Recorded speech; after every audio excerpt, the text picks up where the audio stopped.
Who is your Lord? What is your religion? Who is your prophet? Every person after death will enter a dark room. আলহামদুলিল্লাহ।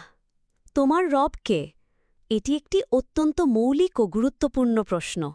ইসলামে এটিকে এত গুরুত্ব দেওয়া হয়েছে যে কবরের প্রথম প্রশ্ন হিসেবেও এটাই করা হবে। নিচে আমি কোরআন ও হাদিসের আলোকে বিস্তারিত আলোচনা দিলাম। মসজিদ, কবরের প্রশ্ন।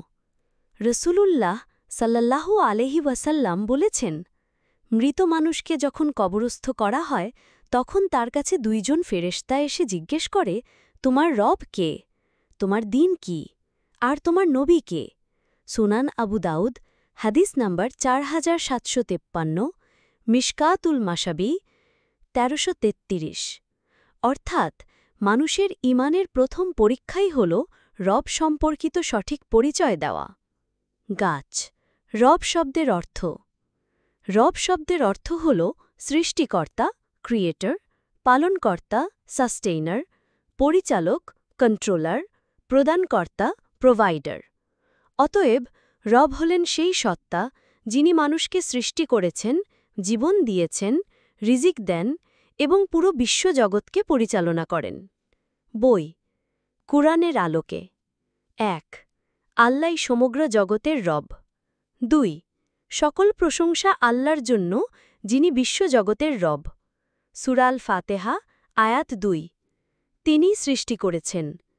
আল্লাহই তোমাদের সৃষ্টি করেছেন, তোমাদের রিজিক দেন, তিনিই তোমাদের মৃত্যু দেন এবং তিনিই আবার তোমাদের জীবিত করবেন।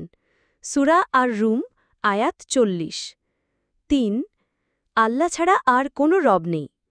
তাদের বলো, আল্লাহ ছাড়া কি আমি অন্য কোনো রব খুঁজব, অথচ তিনিই সব কিছুর রব? সূরা আল আনাম, আয়াত ১৬৪। মোরা, হাদিসের আলোকে। রবকে চেনার গুরুত্ব।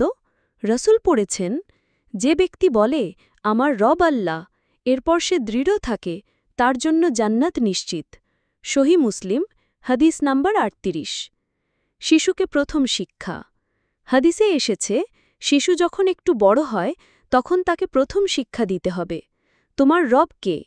তোমার রব আল্লাহ। বাইহাকি, শুআবুল ঈমান। ফুল, বিষয়টির তাৎপর্য। আকীদার মূল ভিত্তি। আল্লাহকে রব হিসেবে স্বীকার করা মানে হল জীবনের প্রতিটি ক্ষেত্রে শুধু তারই নির্দেশ মানা।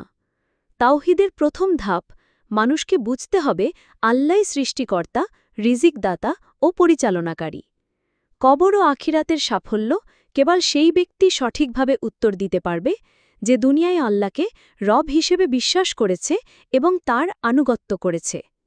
ঠিক, সংক্ষেপে, আমার রব আল্লাহ, এই বিশ্বাসই মুসলমানের ঈমানের মূল। কুরআন ও হাদিসে স্পষ্টভাবে বলা হয়েছে, আল্লাহই একমাত্র রব, তিনিই বিশ্বজগতের স্রষ্টা, পরিচালক ও রিজিকদাতা। কবরের প্রথম প্রশ্নের সঠিক উত্তর দেওয়ার জন্য এখন থেকেই আল্লাহকে সত্যিকার অর্থে রব হিসেবে মেনে চলতে হবে।